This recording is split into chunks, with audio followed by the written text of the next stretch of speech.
Boa noite, eu sou Antônio Caetano, você está no Café nas Nuvens e o vídeo de hoje não pode ser sobre outro assunto que não a vitória do Trump nos Estados Unidos, né?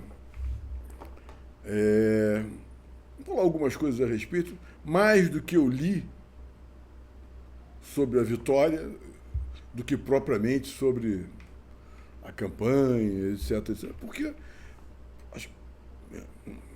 quem frequenta aqui, eu não comentei nada sobre isso durante a campanha eleitoral, pelo simples motivo que eu não me interessei muito pelo assunto, né? Ah, mas como diz o Mick Jagger, quer dizer, todo mundo, a eleição americana é tão importante que todo mundo deveria votar. Mas não é assim, não é o caso, né? E eu não entendo nada. Eu nunca morei nos Estados Unidos, sabe? Fui lá 2 vezes na minha vida, assim, muito rapidamente, né? E então tem uma intimidade com os Estados Unidos cinematográfica, né? Só. Então aquela coisa assim do legislação, aquela coisa mais do cotidiano mesquinho, burocrático, legislativo, legal, judiciário, não sei nada. Então, ainda mais lá, a coisa tudo meio complicado, né? Sabe?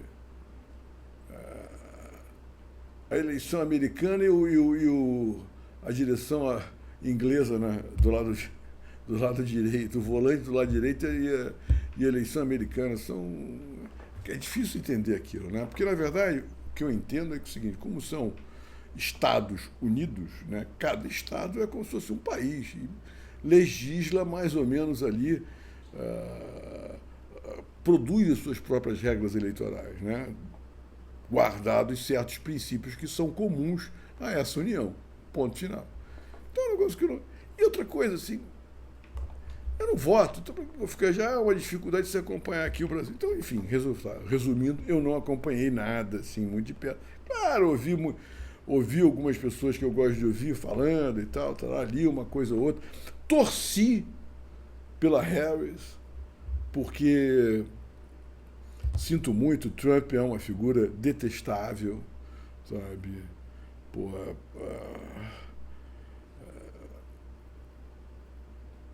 é uma figura detestável. Parece aqueles visigodos que foram aos poucos, né, de colonos, né, colonos, ou enfim, como súditos do Império Romano, foram depois virando soldados do Império Romano, generais do Império Romano, até que tomaram o Império Romano, né? Ele parece um pouco isso, um César Jeca, caipira, né? Uma figura e ao mesmo tempo aquela arrogância, é uma figura detestável, assim, né? Como parece ser a marca registrada dessa direita que se pretende, inclusive, unida, comum, unida por certos ideários, etc. etc, né? Enfim, eu não acompanhei. Mas hoje eu li umas coisas também e eu digo, cara, é tudo tão pequenininho, é tudo tão absurdo. Uma das coisas que eu fiquei lendo, havia uma espécie de discussão se a vitória do Trump era o fim da democracia, ou o começo o ápice da democracia, se é o fim da democracia. Tudo isso é bobagem, não é só mais uma eleição, só mais uma eleição, sabe? Evidentemente que a retórica de conquista do poder é uma, né? E a retórica da manutenção do poder é outra. São estratégias diferentes, né? Quer dizer, a estratégia, desde lá do tempo do Bannon, a estratégia do trumpista, ou dessa nova direita, ou desse neofascismo, chamem como quiser, sabe? É revolucionária. A gente se acostumou a pensar que a ação revolucionária, a prática revolucionária, é uma característica da esquerda. Não é. Não é. A ideia da revolução, grosso modo, acabar com tudo que está aí, contra tudo e contra todos, etc. etc. Isso tanto pode, digamos, essa tática de tomada do poder, tanto pode ser exercida por um grupo de extrema esquerda como de extrema direita. O que foi o fascismo em tantos lugares, né? Na Itália, na Espanha, sabe? Mais ou menos na Alemanha. Isso. Aqui mesmo no Brasil, né? Isso. O cara vai lá e tomou o poder, sabe? Usando, mais ou menos, mas usando de táticas que são táticas revolucionárias, né? Geralmente, o que tem do outro lado? Você tem uma elite decadente, que é no nosso caso, né? E é disso que eu quero falar. Eu vou fazer uma sequência de vídeos, tá? Não tenho a menor pretensão de que seja uma aula, um curso ou qualquer coisa assim. É mais um desabafo, sabe? É uma tentativa de dividir com as pessoas e quem sabe até suscitar algum bate-papo em algum momento, sabe? Sobre o que, afinal de contas, está acontecendo no mundo hoje, né? Então, enfim, o Trump, né, com esse papo anti-woke, né, tomando, vamos dizer assim, supostamente o lado do homem comum em face, na sua raivosa perplexidade diante desse ideário woke, né, que ainda mais num momento de crise, porque um ideário woke, né, politicamente correto, dirigido a minorias, etc, etc, etc, me parece uma coisa de momentos sociais e econômicos de opulência. E não é o que nós estamos vivendo. Nós estamos vivendo, de um modo geral, uma crise que é também econômica, tecnológica e, portanto, social, sabe, política, sabe, filosófica, metafísica, tudo isso, né? E aí, nesses momentos, quer dizer assim, você se preocupar com certos temas que não atingem a maioria de modo nenhum é um atestado de cegueira, de arrogância, e o caminho mais óbvio para você perder o poder. Não é uma questão de deslegitimar certas reivindicações minoritárias, mas é perceber a oportunidade política de apresentá-las. Entende? E eu acho que esse timing foi perdido por quem hoje se coloca na posição de representar essas pautas e esses grupos, né? E perder o timing na política é uma expressão de decadência. Porque na política, então, tudo é timing, né? A percepção do timing, a ação que corresponde ao momento, não é? E eu acho que isso definitivamente é aquilo que aí começa essa coisa esquerda, direita, aí temos que falar sobre isso também, que eu acho tudo isso uma bobagem, mas progressistas, não sei, liberals, para complicar ainda mais, liberal, é diferente de liberal. Liberal em inglês, nos Estados Unidos, é diferente de liberal no Brasil. Então, é quase que o oposto. Quer dizer, quase tudo, nada disso mais corresponde exatamente a uma realidade. Então, aparece um cara que praticamente não diz coisa com coisa, e esse não dizer coisa com coisa tem muito a ver com um discurso voltado a cada momento para nichos específicos, né?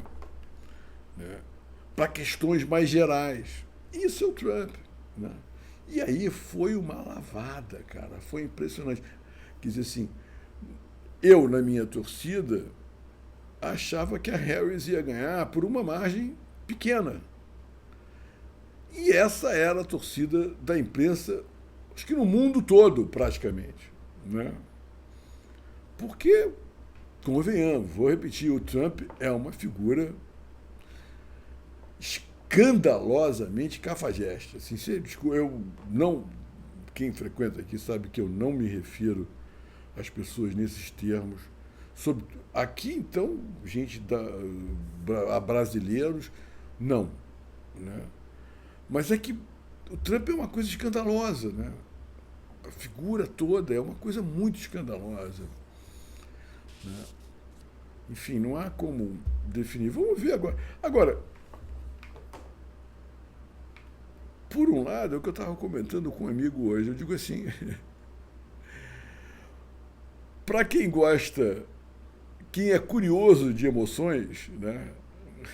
Curioso, quem é ansioso por fatos novos, né? É um banquete, quer dizer, porque é completamente imprevisível, né? Então já tem gente falando e vão caçar os vistos dos ministros do Supremo e não sei o quê, e vão pressionar e pererá, pelo Bolsonaro. É imprevisível, é imprevisível. Tá? É tudo imprevisível. Agora, uma coisa é certa. O que torna essa imprevisibilidade ainda maior, mas, por outro lado, serve como parâmetro de, olha, as coisas não serão tão radicais como se disse na campanha. Porque qual é o horizonte do Trump? O Trump tem pela frente um horizonte de 12 anos, porque ele não pode ser candidato à reeleição. Então, pelo menos hoje, o Vance é o candidato do Trump para um segundo mandato, né? Ou seja, o candidato do Trump para daqui a 4 anos é o Vance, que fazendo o Trump fazendo um governo apenas razoável, certamente se elege, e fazendo um governo razoável também se reelege. Então você tem aí 4, 4, 4, 12. Então, 12 anos é o horizonte que o Partido Democrata tem que colocar hoje, ou a esquerda mundial, etc, etc, etc. Quem quiser colocar como horizonte. Quem quiser se confrontar com o Trump agora. Né? Tentar diminuir, porque isso é o mínimo. Quer dizer, isso é o mínimo. Isso é, correndo as coisas minimamente bem, são 12 anos. Né? E como foi barba, cabelo e bigode, o cara tem maioria no Congresso, quer dizer, Senado e Câmara, tem maioria no Supremo. Então, vai ser uma hora em que a sociedade civil vai ter que se apresentar para resistir a qualquer tipo de alteração supostamente antidemocrática e tal, que também não sabemos se ele vai tentar ou não, sabe? Que tipo de desafios ele vai colocar à democracia americana, né? Que possam até suscitar algum ato de rebeldia militar? Não sabemos de nada. Né? Mas eu, por exemplo, não acredito que ele vai entregar a Europa ao Putin, a Europa vai ter que negociar diretamente com o Putin. Sabe? Que talvez ele force ali a Ucrânia a algum recuo, aceitar pelo menos a perda da Crimeia, mas até bastante possível. Mas não vejo, assim, eu não vejo nenhum desmonte pela frente. Né? Não vejo nenhuma, sabe, 100 primeiros dias em que faremos tudo de uma vez, também não vejo assim. Eu acho que agora aquele boquiroto vai se transformar num sábio chinês. Estou chutando, sabe? Estou chutando. Não tenho a menor ideia. E cá entre nós, pouco interesse tenho também, sabe? Porque não há nada que o Brasil possa fazer. Mesmo em relação ao Brasil, não acho que, enfim, fará assim tanta diferença. Não vejo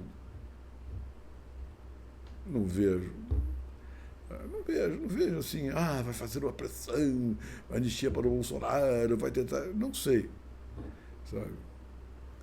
Talvez ele tenha problemas com o Musk, mas se o Musk criar muito problema, vai ser rifado, né?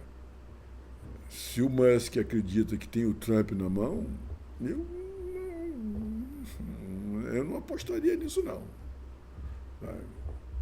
Quer dizer, porque aquela coisa da caneta que a gente tanto fala no Brasil, né? Quem tem a caneta é o Trump, né? Quem tem a caneta é o Trump. Então, enfim, ele pode cancelar contratos, ele pode fazer uma opção de coisas, né? Agora, sendo Trump hoje o dono do Partido Republicano, com maioria no Congresso, nas duas casas, o executivo na mão e o Supremo na mão, meu amigo, e o sendo os Estados Unidos o que é, uma potência militar, a maior economia do mundo, etc., viveremos grandes emoções. Viveremos grandes emoções. Sabe? O mundo vai ficar, vamos assim, num estado de alerta silencioso um tempo, um bom tempo. Pelo menos um ano, até a gente sentir, sabe, a temperatura da piscina. Ninguém não vai ter mergulho de cabeça. Até nego saber a temperatura da piscina, a profundidade dela.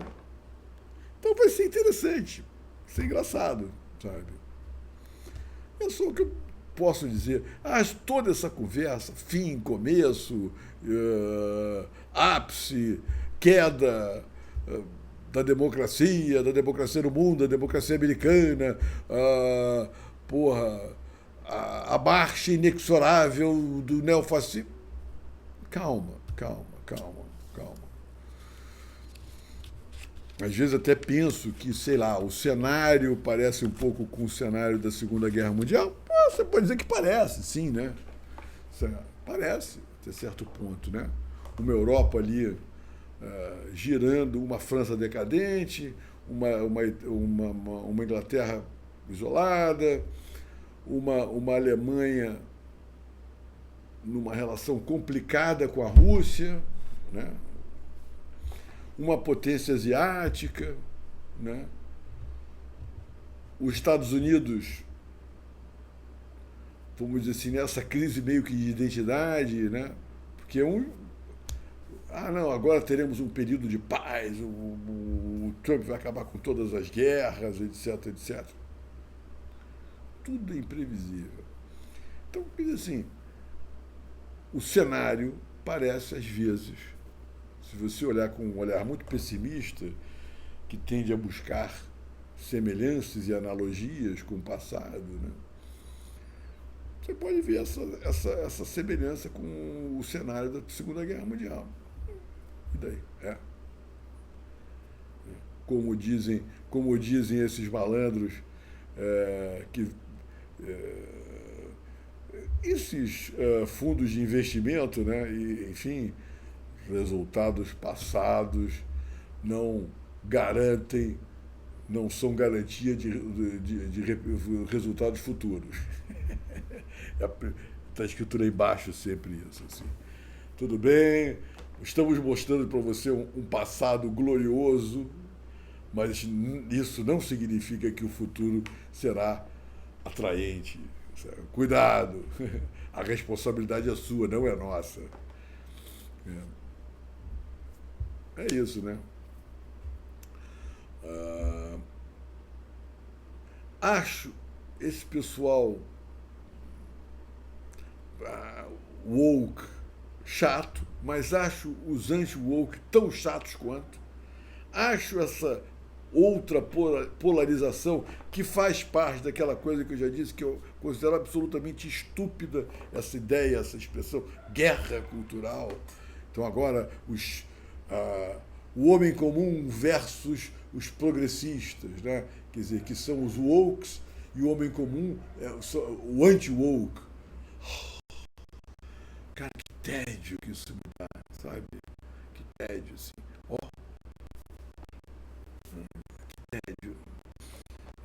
E vejo pessoas até interessantes vendendo apocalipses e crises monumentais, etc, etc, etc, sabe?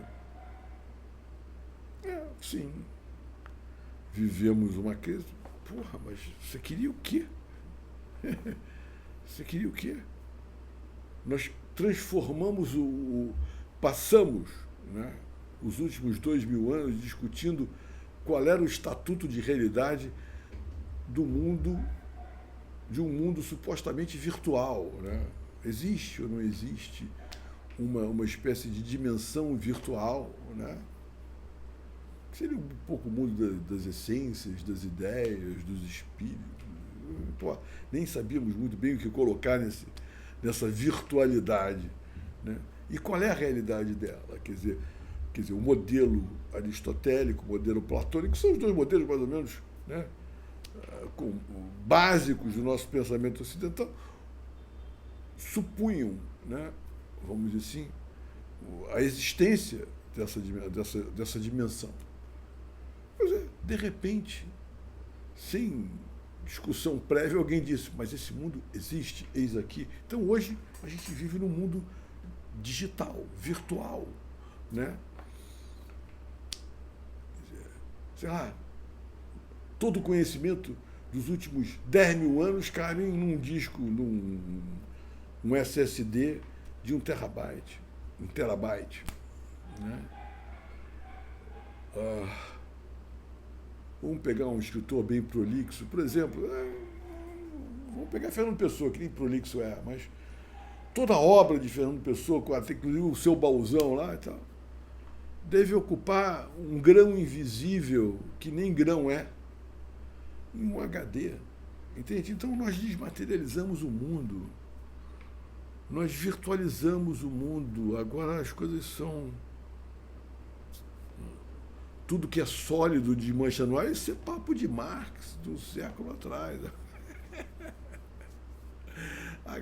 Agora, tudo que não é sólido se materializa no ar, entendeu? É o contrário, sabe? Isso também fala um pouco da decadência do marxismo, que é uma outra coisa que a gente precisa falar também, sabe? Eu nem sei como, eu não vou continuar muito aqui, já tem 23 minutos, acho que já falei esse pouco sobre o Trump, eu não tenho muito mais o que falar sobre o Trump, não. Agora é esperar para ver, esperar para ver. Já é difícil lidar com o Brasil, né? Que é ao contrário do que sempre, né, o pessoal que vive de explorar a nossa miséria gosta de dizer que isso aqui é uma porcaria. Não é, não. É um país bem interessante, em muitos sentidos. Sabe? É um país interessantíssimo. Mas, né, aquela coisa, não é o povo que eu vou botar lá, mas botou uma elitezinha aqui que é vagabunda mesmo, né? Quer dizer, tem um pessoal aqui que é, sabe? Não acho. Eu já falei para vocês assistirem um filme uma série chamada Disclaimer, que é espetacular, né? Mas eu fiquei impressionado, né? Eu não sou uma pessoa que viaje, né? Eu viajo na maionese, né? Mas na série, é uma mulher bacana e tal, não sei o quê. Ela entra num ônibus. Ela, num certo momento, o marido, num outro momento. E é meio de manhã, outra hora é meio fim do dia. Eu fiquei impressionado. Porque os ônibus, inclusive com aquelas cadeirinhas e aquele estofado, um layout muito parecido, ou praticamente igual ao layout dos ônibus aqui do Rio de Janeiro. E no ônibus só tinha migrantes, quer dizer, ninguém praticamente ninguém era branco. Eram todos migrantes, indianos, árabes, africanos, né, das antigas colônias. Né? E aí tem, enfim, seu status de inglês. Né? E todos meio que cochilando dentro do ônibus. Ou indo para o trabalho, ou seja, já acordaram com sono, ou voltando cansados do trabalho.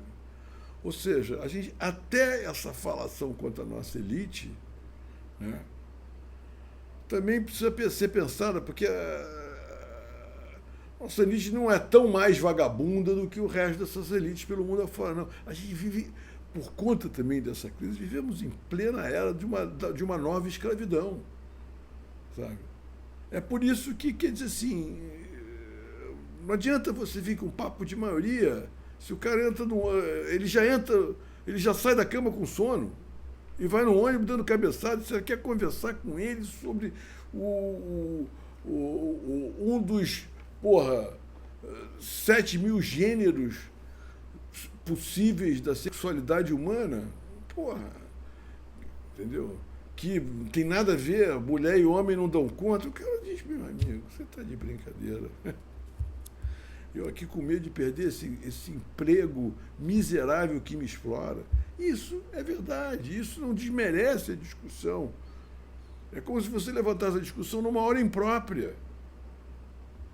Sabe? Eu me impressionei muito com isso, porque quando você anda no Rio de Janeiro e você pega determinadas linhas de ônibus, determinadas linhas de metrô, e também, dependendo do horário, pode ser qualquer linha, sabe? É isso mesmo, é todo mundo morrendo de sono dentro do ônibus. As pessoas não têm mais direito de dormir direito, de comer direito, sabe? De morar direito. Sabe? Isso, a gente nunca teve tanto dinheiro circulando, sabe? A gente está, digamos assim, talvez no primeiro estágio maduro de uma revolução, vamos chamar, tecnológica, que lá no comecinho, eu peguei esse comecinho, a gente sonhava com um mundo onde haveria menos trabalho, quer dizer, menos trabalho assim no sentido, as pessoas trabalhariam menos, seriam mais felizes, tudo seria de graça nesse mundinho que a gente vive aqui, sabe? E deu tudo errado de novo.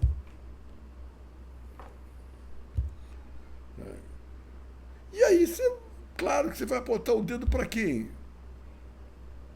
Para quem está ganhando dinheiro com isso. Porra, é claro. Sabe? É meu inimigo. Se você não está dentro de um ônibus dando cabeçada de sono, é porque você é meu inimigo, rapaz.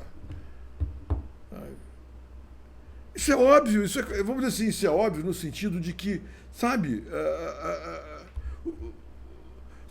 as coisas vão quando você está numa situação de crise, a realidade vai se simplificando muito. E uma das coisas que, vamos dizer assim, se dissolve é justamente essa individualidade. Porque que individualidade pode existir num mundo onde a pessoa já acorda com sono? Onde ela ganha mal, passa horas dentro de um ônibus ou de um trem, chega num lugar, o cara é humilhado pela polícia, é humilhado pelo bandido, é humilhado em casa, é humilhado, no trabalho, porque se chegar atrás.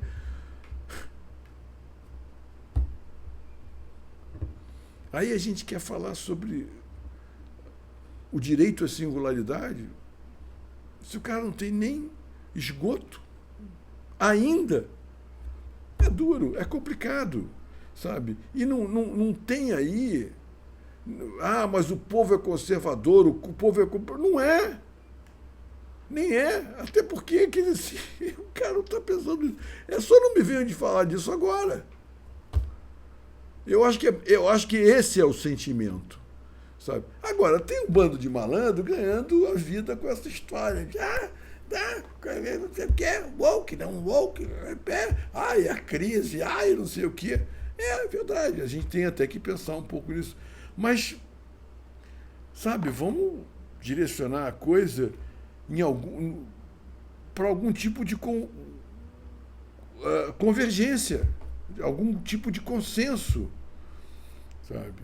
E aí eu preciso falar sobre aquela coisa do Gessé de Souza, o pobre de direita, né? Aí eu tenho que falar do marxismo, eu tenho que falar da decadência dessas ferramentas de pensar o mundo que herdamos do século XIX e que já nasceram sob a marca de uma arrogância adolescente, tá?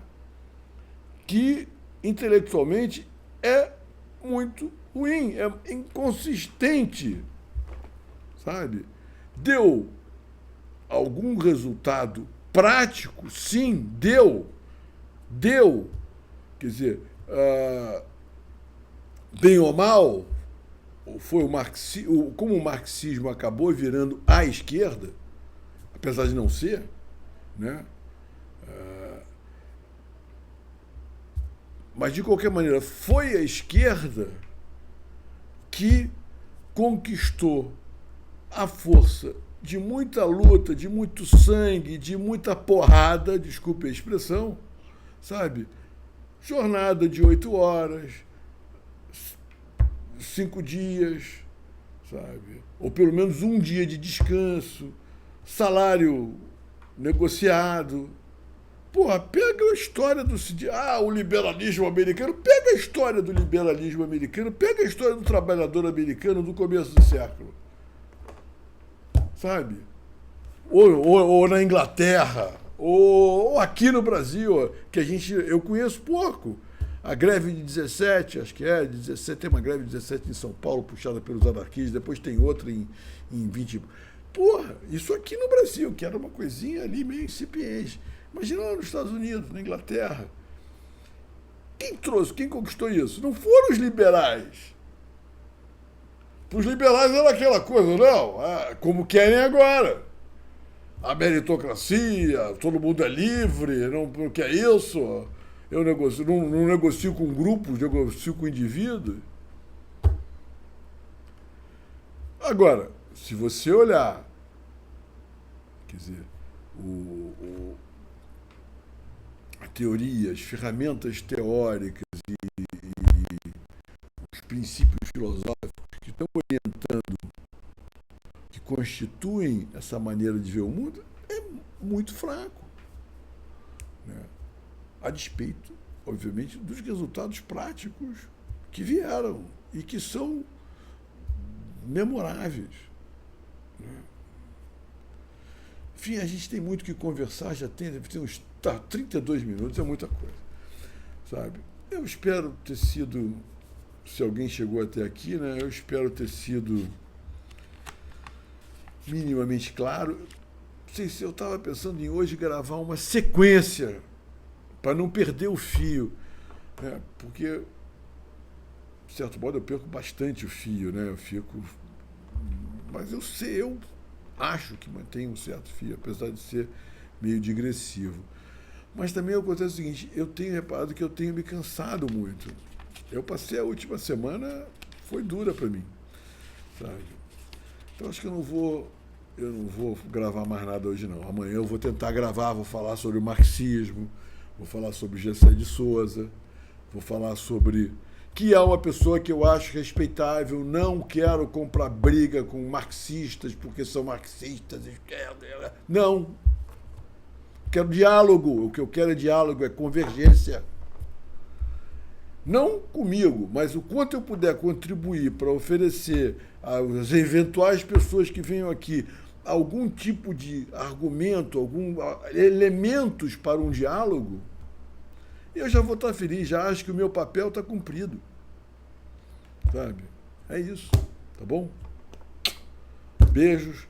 Amanhã eu gravo alguma coisa, acho que agora eu vou ouvir a minha nova paixão, entre aspas, por favor, né?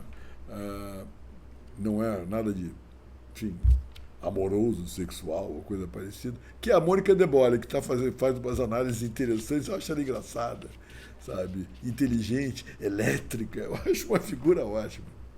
Pô, parece uma menina, mas ela já é uma mulher. Segundo ela disse, eu fiquei até impressionado. Eu acho que eu devo estar enganado, mas acho que ela tem mais de 50 anos. Mas é mãe de filho, bem casado, espetacular. E ela fala, porra, ao fundo ela tem uma bay window, que chamam, né? Que eu tenho uma pessoa muito querida que adora bay windows. Acho que é bay windows que chama. Ah, e outra coisa. No meu, eu tenho que fazer essa correção, eu vou fazer essa correção em outros vídeos. A escola da minha mãe, que no vídeo sobre que eu gravei sobre a menininha que me ofereceu sorvete, é o antepenúltimo. A escola da minha mãe não se chama Santo Amaro, se chama Amaro Cavalcante. Eu não sei como é que eu troquei isso, sabe? Eu tenho que botar aquelas plaquinhas lá, né? A escola da mamãe é Amaro Cavalcante. É isso. 35 minutos. Acabou. Tchau. Obrigado por me aturarem.